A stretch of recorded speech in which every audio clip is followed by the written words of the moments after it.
country. Welcome to this special APEC wrap-up edition of the War. Great as always to have your company. And, Craig, aren't these dryzer bones great? What a fantastic, appropriate choice, wasn't it? Because after APEC refused to set targets for climate change, the world pretty much will be dry as a bone. It will be, but look at it. You can't expect too much to come out of a $330 million summit, Chris. I mean, for some leaders, it was hard enough just knowing what the summit was called. Mr. Prime Minister, thank you for your introduction. Thank you for being such a fine host for the OPEC summit. Georgie. And then did you see at other times in the conference he called it IPEC, UPEC and Gregory Peck. And the gaffes then continued when he tried to praise Australia's commitment to Iraq. As John Howard accurately noted, when he went to thank the Austrian troops there. No, that wasn't actually a gaffe. Howard did visit the Austrians in Iraq. There he is. Oh, my mistake. Yes. It's a famous photo. I apologise. But it does beg the question, if someone as stupid as George Bush can get a seat at the APEC table to discuss the war on terror, then shouldn't we open it up to all the key players in world terror, like Osama bin Laden? Exactly. Where was Osama's invite? He should have been there at APEC. And who better to help him get them there than the most wanted people in the world right now? Julian Morrow and Jazz Licciardello. Let's hear it.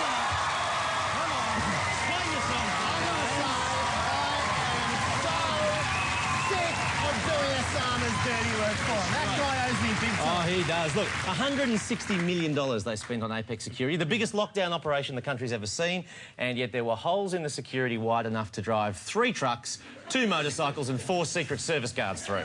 Top effort, blokes. Let's have a look now at how it all unfolded. Talk us through it. OK, well, Osama likes to travel in style, right? So we made a do-it-yourself motorcade, cunningly disguised with this Canadian flag. Oh, yeah. It's a modern-day Trojan horse. Yeah, but there are a few hints we were fakes, like our official code, SFA. Yeah, I don't think motorcades have had runners since JFK, especially not ones with handy cam. But once we were rolling, nothing was going to stop us, except... Fuck, we got a red light. Yeah, let him through. But yeah, the cops don't keep Osama waiting, so watch this guy here. He stops the traffic and then waves us through.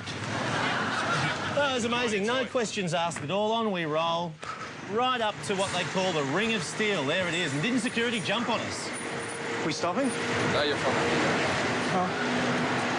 Yeah, not too much checking at that checkpoint. Yeah, so look, we were just walking on down, right on down to the red zone. Now, that is the real no-go zone, but I tell you what, it's pretty relaxed in there. Look at this guy come here, his back to us. I don't know what he's looking at. Yeah. Now, you know, the media said we got past a second checkpoint, but it wasn't really like a checkpoint. It was more like a guard of honour. Yeah. They're not too fast, are they? Yeah, now look, by this stage, it's become pretty bloody obvious the cops weren't going to stop us, so we decided to stop ourselves. Sorry. I'm sorry, I'm going to have to turn this around. We've got to go back. We've got to go back. OK. Now, at this stage, we've got much further than we ever expected. I think that's fair to say. And all of a sudden, we're trying to turn around a motorcade right in front of George W. Bush's hotel. Chaz, I was a bit worried. Yeah. But as for the cops, well, they weren't so worried. We'll need to go back this way, OK? OK, turn around. Turn around. Road, George. Thank you very much. Thank you, officers. Good work. Great work. Well, they did say the road was ours. Ours to do whatever we like, apparently. So, look, we've been in that car for ages, so we thought we might stretch our legs a little. OK, let's walk. Let's walk. Yeah, all right, let's go. Come on. He's walking with me. All right, come on, let's go. And I think this is when they got a bit suspicious. I think so, yeah. Who are you? Officer Julian Morrow. Chase. VIP liaison. OK. So here I am, Osama bin Laden, staying 10 metres away from Bush's hotel. So what do? They arrest the other guy. Yeah. Oh, no, hang on. Oh, there's some other guys coming to arrest you now. No, they're for me as well. No. Poor old Osama. No one likes Osama. Oh, they got him then. Give it up for our APEC supervillains, Julian and Chaz.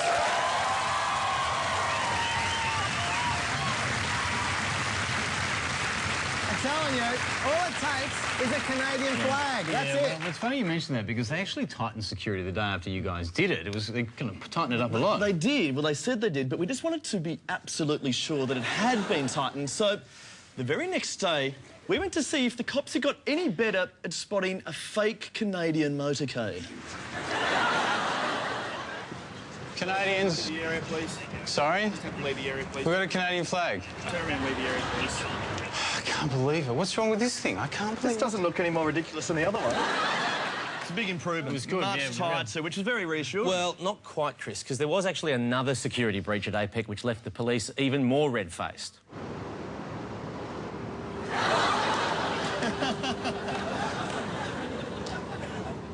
Oh, look out.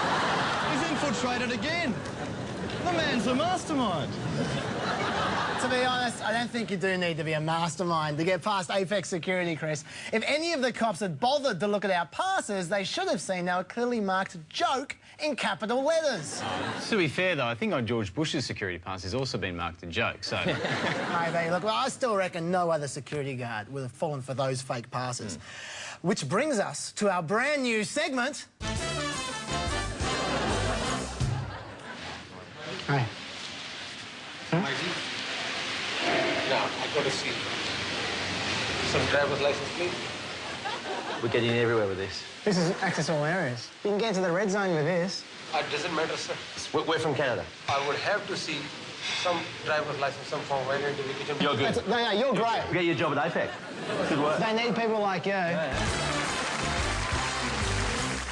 Right, so it's official. RSLs are harder to get into than APEC. Absolutely. But what I've loved about this whole thing has been the media response. Talkback in particular has been running hot.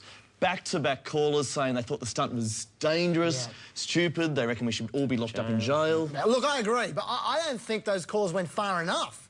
So I rang up a station myself to give them a piece of my mind. Hello, Peter.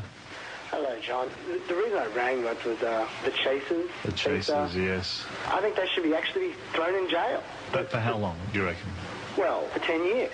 And I think it shouldn't just be them. It should be anyone who was involved with that production. They should just all go to jail. Right, You so need this to is send the a way very for strong message. this is the way to make the others think about what it is they're involved in. Absolutely. Yeah. Actually, throw their boss in jail. How far do you want to go? I mean, do you want to go to the boss of the ABC, maybe? Absolutely. Throw the boss of the ABC in jail. Why not? Throw the whole board. Maybe make an example of someone that they actually care about, like, say, like that Kerry O'Brien guy. I imagine he was involved somehow. If you throw him in jail, maybe those chaser guys wouldn't think they're so funny. Yeah, I think that would certainly clarify a few things. Hey, You'd tell him, Shaz, you'd tell him. Yes, but it was one of those stories where everyone had an opinion. I mean, even the opposition leader, Kevin Rudd, weighed into it. 胡主席先生，我代表我和我夫人对您表示我们个人的欢迎，到我们澳大利亚来访问。 I've got a funny feeling that if he becomes our next Prime Minister, he'll probably redesign Parliament House to look a bit like this.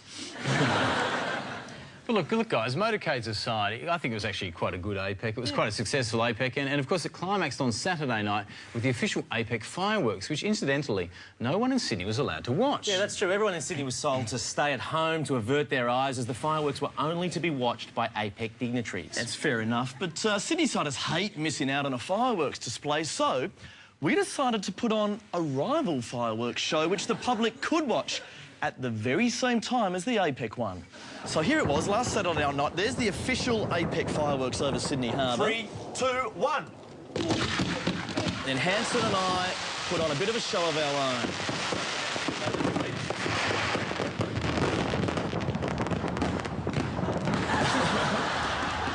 And then just a little bit of a sign we lit up to send a message to APEC.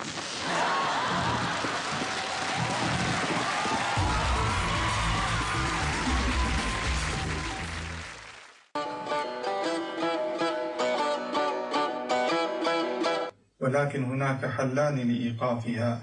الأول من طرفنا وهو استمرار تصعيد القتل والقتال ضدكم، وهذا واجبنا وإخواننا قائمون به. أرجو الله أن يثبتهم وينصرهم. فبعدما ظهر وتبين لكم العالم أجمع عجز النظام الديمقراطي وعبثه بمصالح الشعوب ودمائها، فتتم التضحية بالجنود وبالشعوب من أجل مصالح الشركات الكبرى، وبذا قد ظهر للجميع أنهم هم الإرهابيون الظالمون على الحقيقة. You can watch most of that APEC motorcade footage to be replayed again at a Sydney local court on the 4th of October. And then again on Canada's Funniest Home Videos. Yeah. But look, jokes aside, we should say that it's been a pretty bizarre week in the life of this show, and I'd like to stress that it wasn't just Chaz and me who were arrested last Thursday. No, it's not all about us. There were 9 other people charged alongside us, hard-working producers, crew, drivers and extras. And as a gesture of our gratitude, we'd like to give them a moment in the spotlight now too. OK, that's enough. All right. Thanks so much for watching. If our bail conditions allow, we'll be back again next week. Until then, good night.